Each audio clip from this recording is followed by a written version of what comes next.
Я, говорит, боюсь просить перед Аллахом, потому что я боюсь за свой нафс, потому что я один раз убил невинного человека, которого Аллах мне сказал, не говорил, чтобы я его убивал. Что произошло?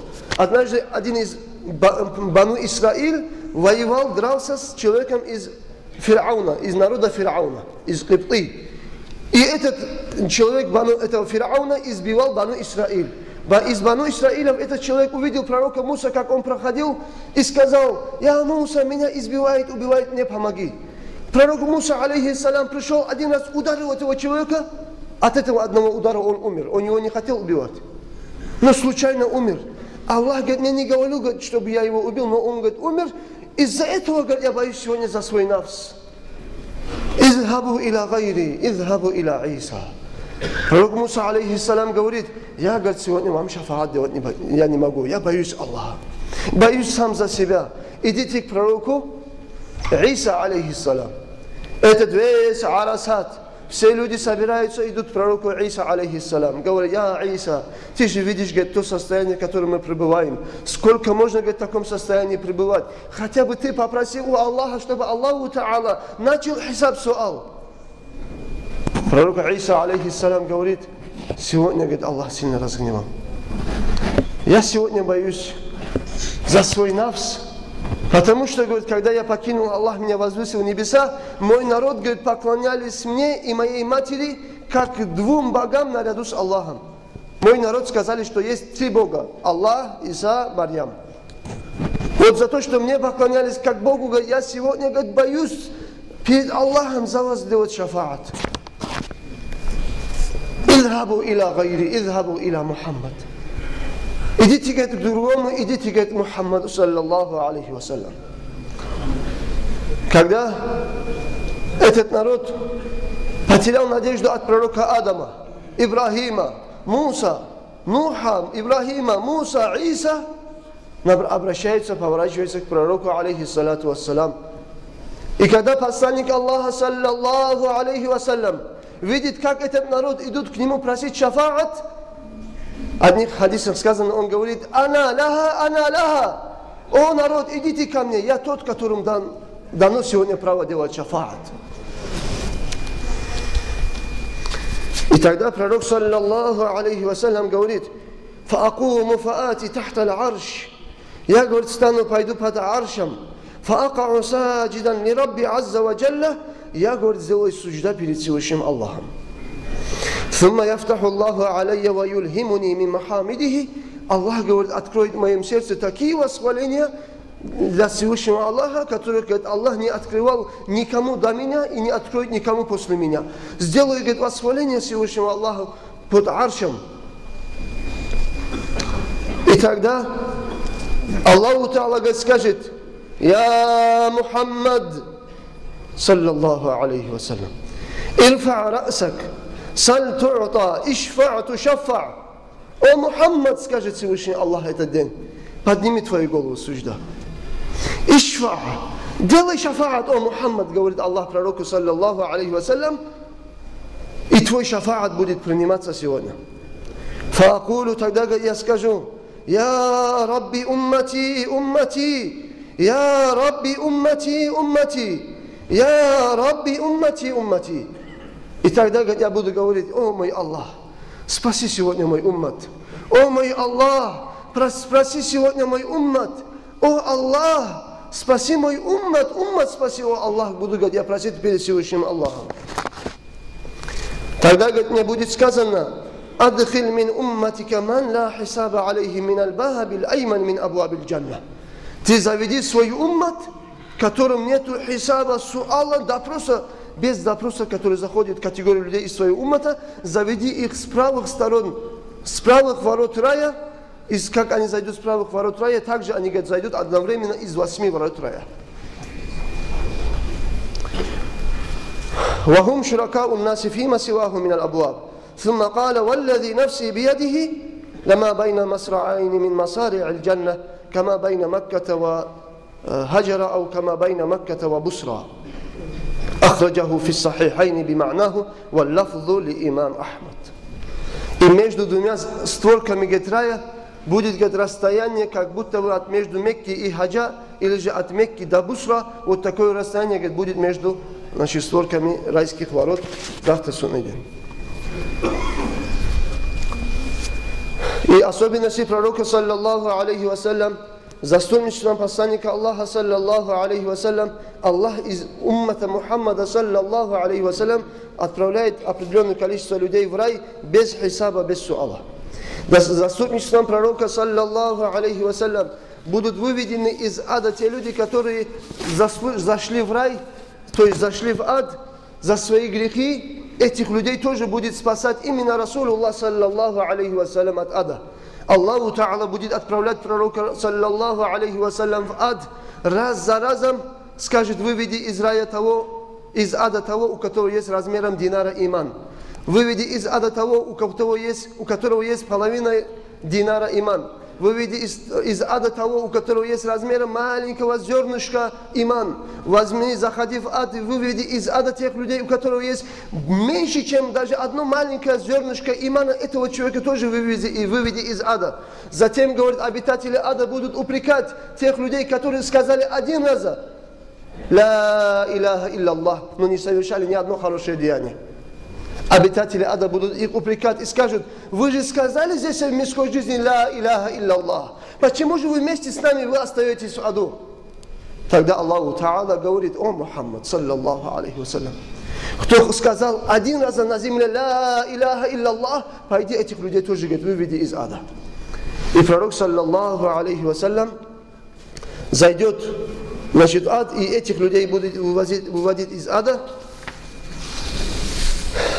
Хадисы пророка, саллаллаху алейхи вассалям, говорит: «Шафаатина илатун, инша Аллах, ман мата ва ла юштику биллахи шей'a». Мой шафаат, говорит, достанется всем тем людям, которые не были многобожниками, инша Аллах, и, значит, не предали ширк Всевышнему Аллаху, не поклонялись идолам, богам, другим наряду с Аллахом. Всех, кроме этих людей, всем, говорит, достанется мой шафаат. В другом хадисе, который приводит имам Ат-Тирмизи и также имам Ибн Маджа, достоверный хадис, посланник Аллаха, саллаллаху алейхи вассалям, говорит: «Ла яхруджанна каумун мин уммати минан нар бишафаати юсаммауна аль-джаханнамийин». И поистине, говорит, выйдет определенный уммат из моего уммата из ада, которые находились в аду, и их, говорит, будут называть джаханнамийин, адскими людьми, которые вышли из ада. Всем пророкам будет Аллаху Та'ала предлагать, чтобы зайти в ад, вывести этих людей, но кроме пророка, алейхи салату вассалям, другие пророки не будут отзываться. Единственный, кто будет отзываться, вывести, тот, кто один раз сказал «Ла иляха илляллах» от ада, это будет Расулуллах, саллаллаху алейхи вассалям. Также заступничеством пророка, саллаллаху алейхи вассалям, некоторые люди будут проходить через мост Сират. Шафаатом пророка, саллаллаху алейхи вассалям, будет облегчаться хисаб суал, допрос в судный день. Благодаря шафаату пророка, саллаллаху алейхи вассалям, те кафиры, которым предписано вечно оставаться в аду, Аллах, говорит, даже от этих кафиров, говорит, уменьшит их наказание в аду шафаатом пророка. Их наказание будет уменьшено, не выйдет из ада. Также, говорит пророк, алейхи салату вассалям, его шафаатом Аллах, говорит, не будет наказывать тех детей, которые, значит, были детьми мушрикинов, многобожников, их детей, которые умерли, значит, до совершеннолетия, шафаатом пророка, говорит, их, говорит, Аллах не будет наказывать. Также пророк, алейхи салату вассалям, он тот, которым Аллаху Та'ала никого из членов его семьи, говорит, Аллаху Та'ала не отправит в ад. И те, кто были в период до пророчества пророка, алейхи салату вассалям, этим людям, говорит, будет испытание завтра в судный день. И благодаря, из-за того, чтобы радовался, говорит пророк, алейхи салату вассалям, те люди, которые находятся ахлюль фатрат, в выборе этих людей тоже, говорит, они будут спасены из-за уважения к посланнику Аллаха, саллаллаху алейхи вассалям, иншаллах. И также, дорогие мои братья, когда пророк, алейхи салату вассалям, будет, значит, находиться в судный день на Арасате, у него, говорит, на каждом волоску из волос пророка, говорит, будет находиться нур, а у всех других пророков, говорит, будет только всего лишь 2 нура. И также, когда будет проходить дочь пророка, саллаллаху алейхи вассаляма, Фатимату Захра, через мост, будет велено всем обитателям, стоящим на Арасате, чтобы они все закрыли глаза, потому что проходит любимая дочь пророка, алейхи салату вассалям, через Арасат, через Сират. И посланник Аллаха, саллаллаху алейхи вассалям, он первый из людей, который будет стучать в двери рая.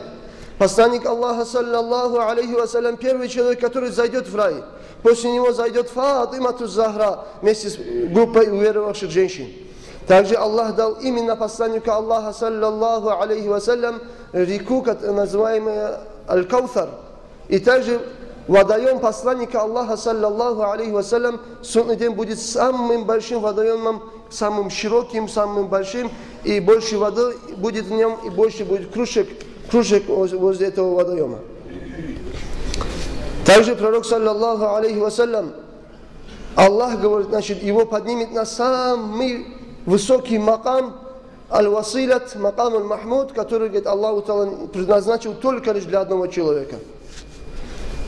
Также из-за уважения к нашему посланнику Аллаха, саллаллаху алейхи вассалям, пророка Адама завтра в судный день будет называть Абу Мухаммад, отец Мухаммада, саллаллаху алейхи вассалям, из уважения к посланнику Аллаха, саллаллаху алейхи вассалям.